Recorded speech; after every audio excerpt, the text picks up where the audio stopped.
About 4 years ago, I decided to leave everything I knew in Iowa. I left family, friends, and essentially a way of life, and I moved down to Florida with my wife Katie. Everywhere I turn since moving to Florida, I find an adventure. Most of this time, my adventure is experienced from kayaks. After all, the name is Kayak DIY. But in order to really experience everything in my backyard, I needed something a little bit bigger. I needed something faster. I needed a skiff.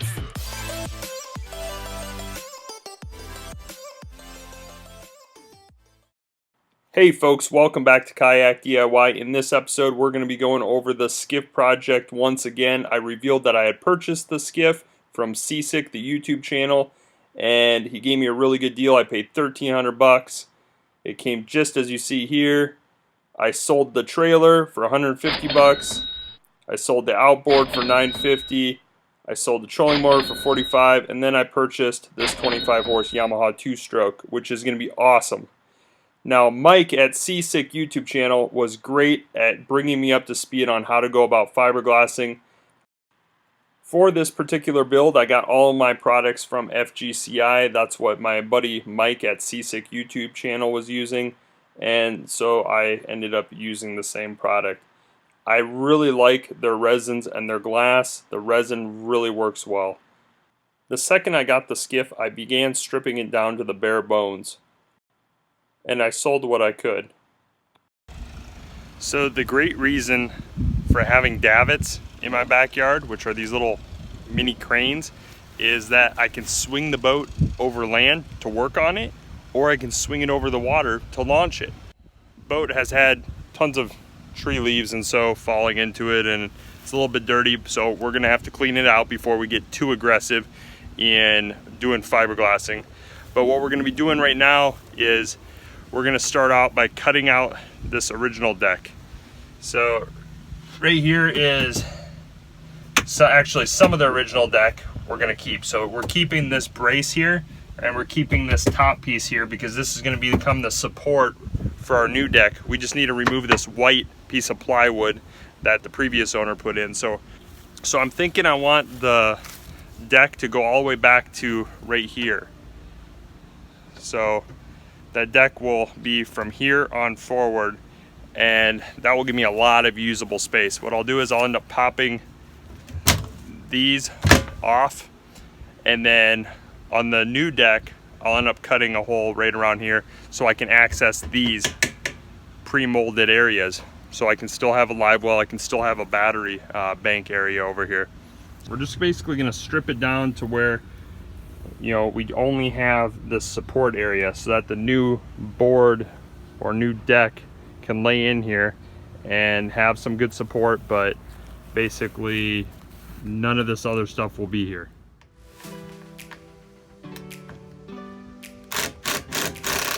Okay, I just took the screws out that were holding the hinges for these little doors. Each side had one. Can't get some of these screws out. I'm trying to get this base off, but it's all rusted, so I'm using a titanium bit and I'm drilling out the bolts.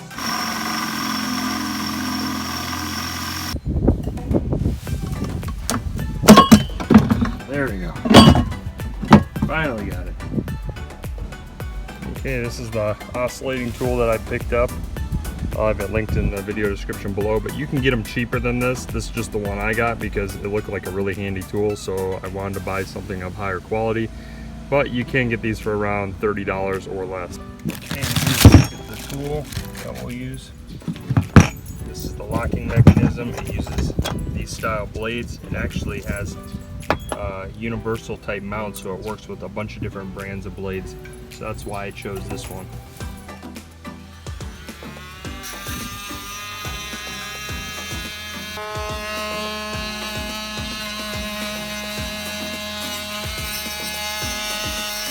Another reason why one of these tools is really useful is this one has a bimetal cutting blade, and these screws inside here are so rusted and so small that I can't get them out, and they're holding this board to the underside support of the main hull area. So I'm just going to cut the fasteners off using this. Okay, so we removed the front deck. Now we have to clean up the deck. Okay, so we have pretty much this whole area is now exposed for where we'll be able to put the new deck on. We just have to clean this all up, vacuum, wipe it down the surface, maybe sand a few areas, get rid of some of this caulk and stuff that's here, and get down to the like fiberglass shell. Okay, so I cut some foam board. I measured the width in several areas, and then I ended up cutting the board to that width in order to develop the curve. So this is the center line, and then at these various spots where I just ran a tape measure across, I ended up measuring the width of the boat, and that produced a really tight fit. So then I'll take these and I'll use them as templates to cut the plywood.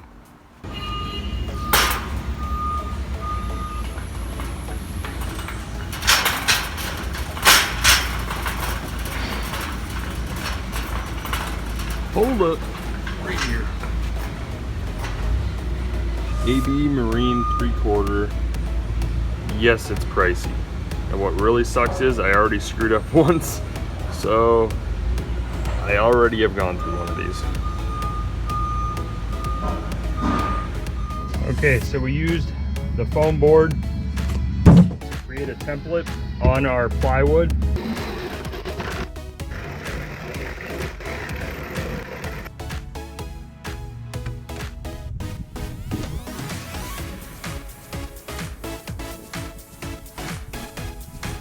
Okay, so we cut out all of the marine grade plywood. This is Douglas fir 3/4 inch marine ply. So it has the marine adhesive in there that should hold up well. Another thing that I didn't get to talk about much is the drain plug. So the drain plug's not in there right now, but I have it inside. But it's PWC Doctor. It's a self-bailing drain plug. So when I have it sitting up on the davits and it's sitting up in the air, it'll self-bail and it won't have to run the bilge pump. So gonna be a pretty cool setup, because you know, if it rains down in, water's gonna get in the hull and it's gonna have to come out. And so if you have the drain plug in, it wouldn't be able to come out. But if you have a PWC Doctor drain plug, it actually will self-bail. Okay, so now we're gonna end up taking our deck that we just cut for the skiff, and we're gonna end up putting a pre-coat of polyester resin on it. And that's gonna help really seal in the wood, make sure that it is less weather prone and less able to get in moisture. So for that, we're gonna be using FGCI products. They have one of the largest libraries online for fiberglassing products, and they have pretty affordable rates. I'm even gonna have these in my Amazon store as a fiberglassing category, so you guys can easily find them. But in the link of the video description below, you'll be able to find the products that I'm using for this particular build. So let's get started. General Purpose Polyester Resin by FGCI is what I'm pretty much using for this whole entire boat building project. I'm also using MEKP, which comes from FGCI. MEKP is the catalyst which makes the general purpose polyester resin harden. Acetone is also something you'll see me use. I put it on rags and I use it to clean up areas where I got sloppy with the resin. Also, you'll notice on the polyester resin container that there is a chart. It says 1%, 1.5, and 2%. I'm typically using the 1% guide because it's a hot climate that I work in and I'm working outside, and I don't want the resin to harden too quick. Here's a paddle wheel that I use for mixing the resin. It basically increases my work time, because if I didn't use that, I would have to mix it by hand, and that could take a while. So having that really makes it to where I know the resin is well mixed with the catalyst MEKP, and it basically gets me applying the resin quicker. Here I'm putting the MEKP into a small container, drawing it up, and putting it into the resin.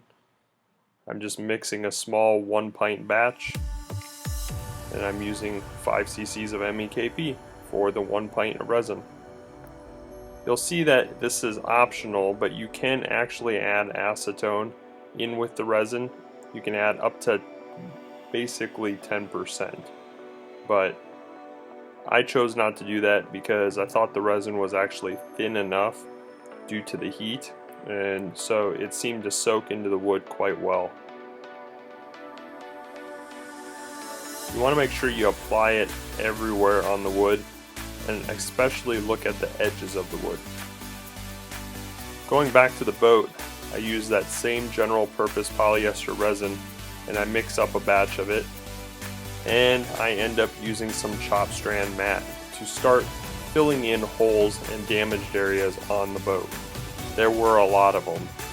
Pretty much anywhere where there was a screw holding a old bimini mount, pad eyes, cleats, I removed all that, so there were holes in the boat that I had to patch. Well, the polyester resin chopped strand mat made pretty quick work of that. I was able to knock that out in a matter of just a few minutes.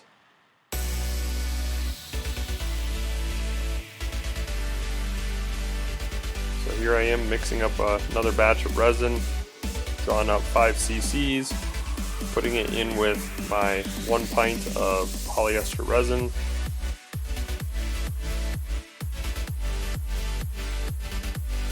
Mix up the batch with the drill.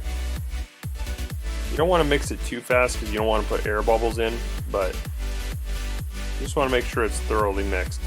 And then once it's thoroughly mixed, you need to get to work. And you need to work quickly because your resin is already starting to cure. So here you'll see I'm using chopped strand mat, and what you'll notice is I'll start plucking out the edges. Plucking out the edges makes it so that the chopped strand mat will blend in when you end up applying the resin. You'll see I apply some resin underneath the mat, and then I apply resin on top of the mat, and that allows it to soak in really quick, and you'll see it becomes basically transparent. So right here I was covering up the fastener holes where the hinges were that covered up those little live wells and battery bays. Here I'm taking another piece of chopped strand mat, plucking out the edges, that way it feathers in real nice, and I'm patching up a little screw hole that was there. I then do the same and patch the inside.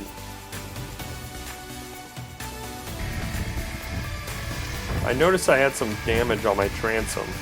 Basically where the outboard had mounted, I saw water leaking down. So I knew I had some wood rot, so I sanded down until I got all the wood rot out. Luckily, the wood rot was only about a 1/4 inch in, and so I got rid of that damaged wood, and then I began building it back up with some chopped strand mat. There's a couple different ways you could do it, but this is how I chose to do it. I have no boat building experience, mind you. I pretty much just decided to tackle this project for fun, and I wanted to see if I could do it. And it's a simple enough boat, I don't think I'm going to do anything completely catastrophic, and I plan to keep this boat for a very long time. Here we're just using some more chopped strand mat. I'm trying to just fill in this low spot and build up some layers.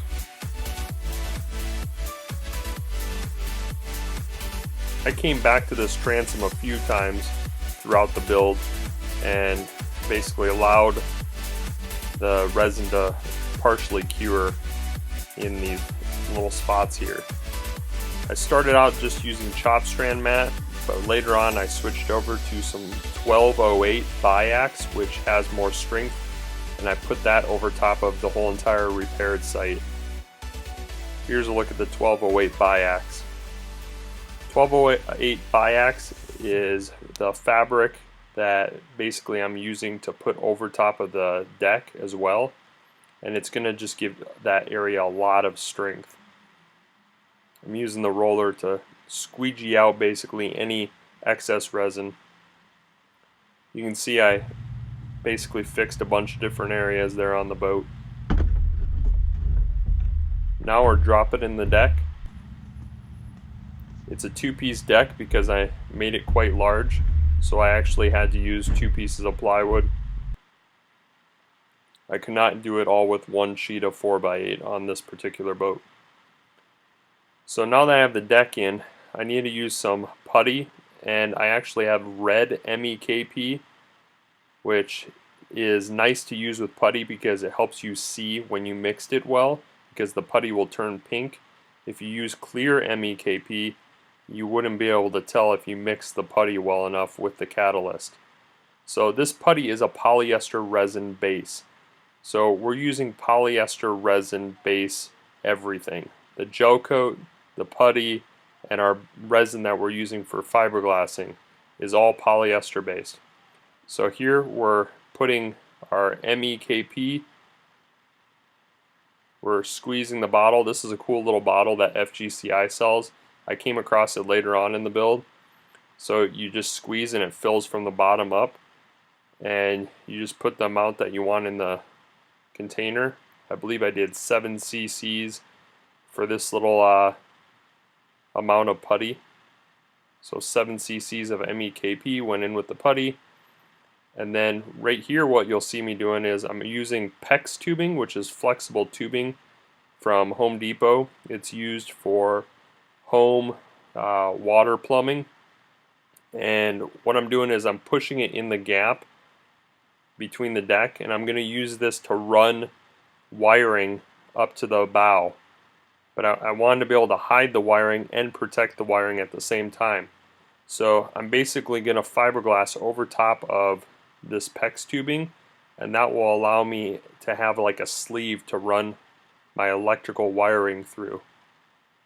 And then I'm taking that putty right now and I'm basically covering up all the seams. And this putty has, as I mentioned, a polyester resin base in it with, I think, little fiberglass fibers. And when it cures, it will cure hard and fill in all those little gaps, because it's pretty much impossible to cut the deck perfect, so there's going to be a little bit of gaps. Now I'm rolling out the 1208 Biaxial fabric from FGCI.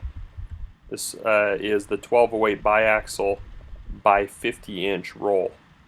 So it's 50 inches wide, which is actually perfect pretty much for my build. So right now I'm just trimming the fabric and cutting it basically to fit the deck. I want a little bit of overhang because I want to be able to do what we call tabbing it into the original deck. So you'll see it runs up the side gunnels a little bit, and that's important because you want to be able to have it tie into the original deck of the boat. Okay, so at this point we're going to roll up our fiberglass and we're going to set it aside. We then are going to clean and prep the deck, basically remove any dust and debris from the plywood deck surface, and I use a little bit of acetone sometimes to do this. These are the supplies that we're going to use for fiberglassing over our new deck. You'll notice I'm using a roller because we have much more surface to cover, and the roller will really hold in the resin and allow me to soak the fiberglass cloth. So that's the 1208 Biax cloth. We're using the same polyester resin, except this time we're going to be mixing 2 quarts of resin instead of a pint. And we're going to be using 20 cc's of MEKP. We're using the clear MEKP. We're not using the red stuff. I only use the red MEKP for the putty, and it's just because it lets me know if I mixed it well. So right now I'm drawing up the MEKP. There's going to be 20 cc's of that, and then I put it into the resin bucket. I ended up picking up these syringes from a Walgreens, and they've worked out pretty well for accurately measuring the MEKP.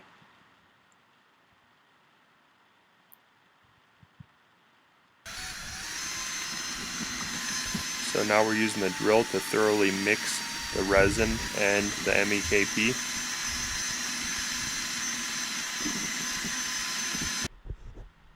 I'm then dipping my roller in to the bucket, which is maybe not the best way to do it, but it gets the job done.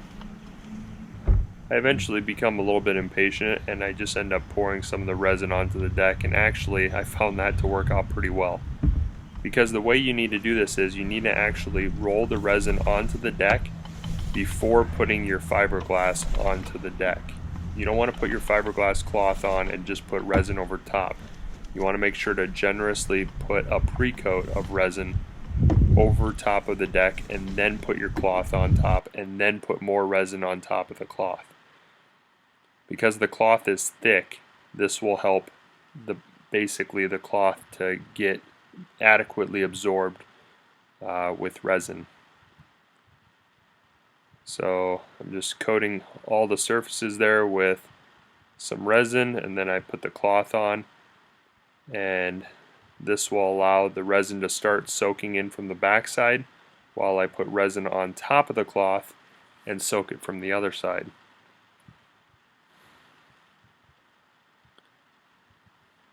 So right now I'm just lining up the edges, flattening out, trying to get rid of any big wrinkles. Now we need to start laying on. And then I take my more resin again, and I'm just going to dump it on. And then I end up taking my roller and I spread it around and try to adequately cover all the surfaces. You'll notice when the glass ends up becoming adequately soaked, it will have more of a transparent appearance.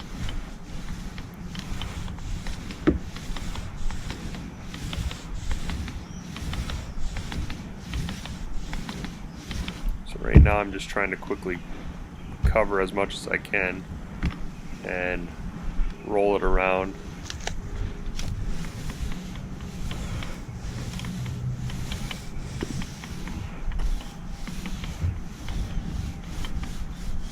That roller really works quite well. I would not want to do this job with a brush. I don't think I could actually do it. It would probably have the resin cure before I could get the job done.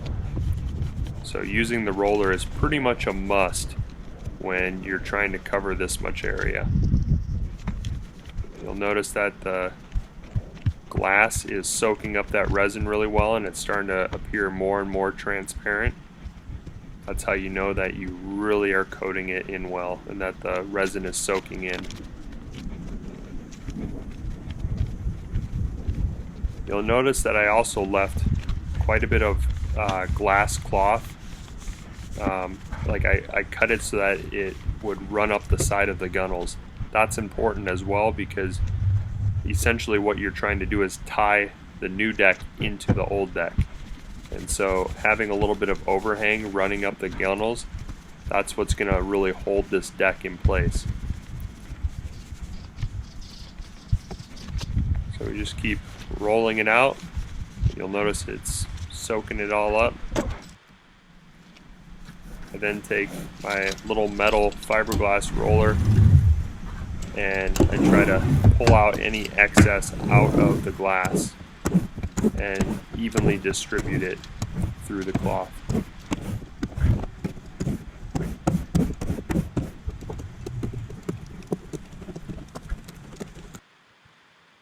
Okay, so then I ended up taking some foam board and I cut out this piece because this is going to be a little nose cap essentially. And then my wiring will be behind there, behind a 3-inch deck hatch. So I'm going to cut out another piece of plywood here. I'm going to fiberglass it into that area, and then eventually I'll put a little 3-inch hatch there, and that will allow me to access the spot for my bow lights and any other type of electronics that I want to put in the bow. There I was just using a jigsaw to cut it out, pretty easy. Taking a little bit of chopped strand mat, a little bit of that resin. You'll notice I pluck out the edges. That allows it to be basically feathered or blended in. and slather on the resin again. Pretty easy stuff to work with. I thought fiberglassing would be much harder, and it really isn't too bad. Here we're mixing up another pint of resin.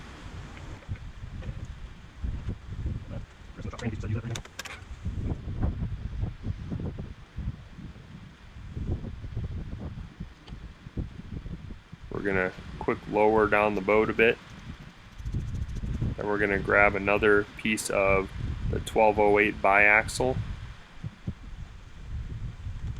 and I'm gonna wrap it around that edge to tie it in with the bench so it has smooth lines.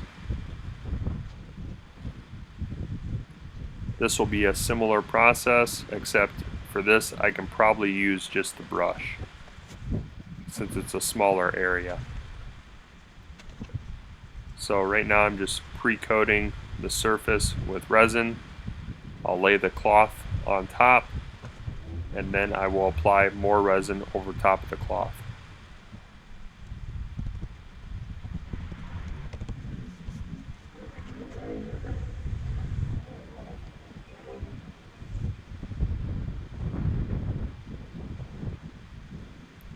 This cloth really absorbs a lot of resin.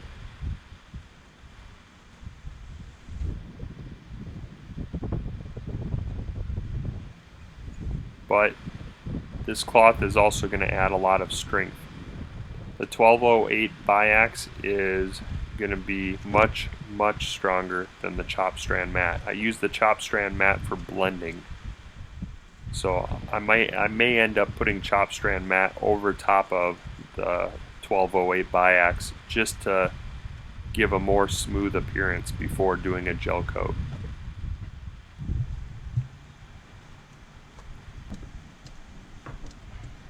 Here we're using that little metal roller.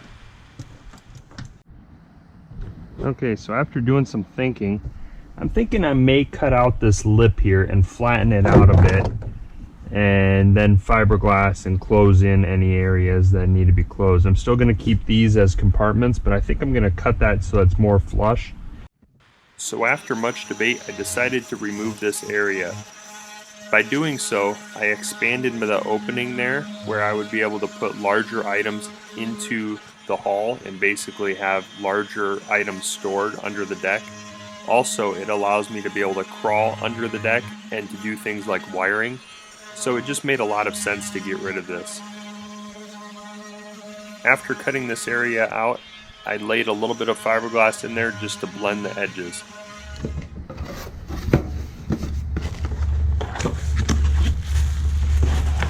Okay, our hatches came in, so I ended up getting 4 of these hatches, and we'll be installing these on the skiff. Okay, so this bench area that is here is completely sealed, and there's actually polyurethane foam inside there for safety flotation. But I want to put some hatches in here, and so I'm going to lose that safety flotation, and I'll have to probably make up for it somewhere else. I'm going to put in 2 hatches here. I'm using a cardboard template that I made out of the box that the hatches came in, and I'm marking out the spots where I'm going to end up cutting. Just using a Sharpie. And then I use my oscillating tool with the wood cutting bit, and that works out pretty well for cutting out these hatches. Once I ended up cutting these openings, I used a big shovel and I basically pried out all of the polyurethane foam from inside that bench. I then cut out the deck hatches. So these are going to be possibly for like a bait tank or for a battery box or maybe a bait tank and a live well. Although I'm hoping I catch bigger fish than what are going to go in these. So I'm thinking probably one of them will be probably a battery bay and the other one maybe will be a bait tank. So yeah, that's kind of a look at where I'm at the moment. And yeah, I got the hatches all cut. The hatches fit in there perfect. I'm not going to end up screwing them in just yet. We got a bunch more work to do, so you guys are going to have to stay tuned for the next episode.